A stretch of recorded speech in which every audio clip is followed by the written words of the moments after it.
اللہ الرحمن الرحیم۔ السلام علیکم ورحمۃ اللہ وبرکاتہ۔ سامعین، آج ہم آپ کے لیے زندگی کی کامیابی کی 3 کسوٹیاں لے کے آئے ہیں۔ افلاطون اپنے استاد سقراط کے پاس آیا اور کہنے لگا، آپ کا نوکر بازار میں کھڑے ہو کر آپ کے بارے میں غلط بیانی کر رہا تھا۔ سقراط نے مسکرا کر پوچھا، وہ کیا کہہ رہا تھا؟ افلاطون نے جذباتی لہجے میں جواب دیا، آپ کے بارے میں کہہ رہا تھا۔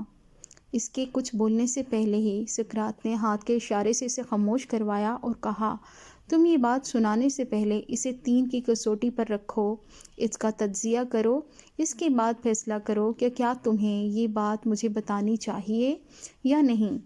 افلاطون نے عرض کیا، اے استاد، 3 کی کسوٹی کیا ہے؟ سقراط بولا، کیا تمہیں یقین ہے تم مجھے جو یہ بات بتانے لگے ہو یہ بات 100% سچ ہے؟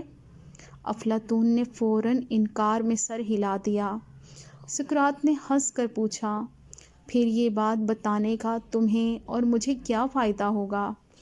افلاطون خاموشی سے سقراط کے چہرے کی طرف دیکھنے لگا۔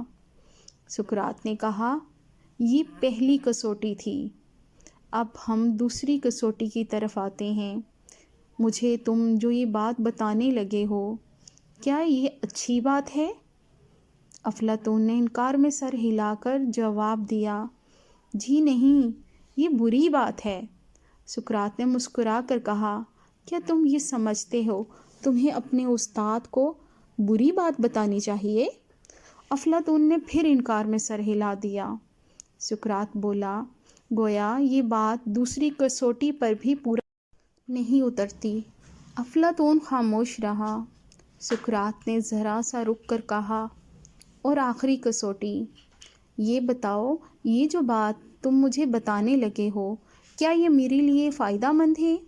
افلاطون نے انکار میں سر ہلایا اور عرض کیا، یا استاد، یہ بات ہرگز آپ کے لیے فائدہ مند نہیں ہے۔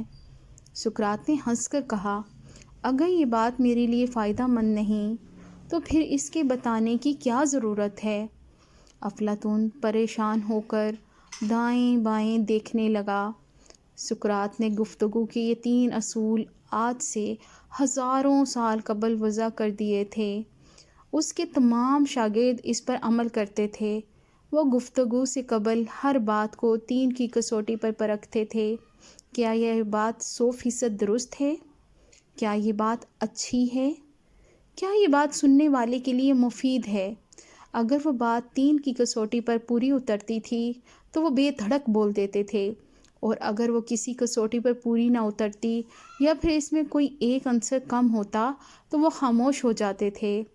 آج ہمارے معاشرے کو بھی اس 3 کی کسوٹی کی بہت ضرورت ہے، جہاں نکتہ چینی، چغل خوری، تہمت بیانی اور گمراہ کن باتوں کا دورہ ہے، اور ہر فرد دوسرے کے لیے زبان کے تیر چلانے کی طاق میں بیٹھا ہوا ہے، اور جس کی وجہ سے بہت سے افسوسناک واقعات جنم لے رہے ہیں۔ اللہ کریم ہمیں ہدایت دے تاکہ ہم بھی اپنی تمام باتوں کو 3 کی کسوٹی پر پرکھیں اور اپنی زندگی میں اور دوسروں کی زندگی میں آسانیاں لائیں۔ آمین ثم آمین۔ جزاک اللہ۔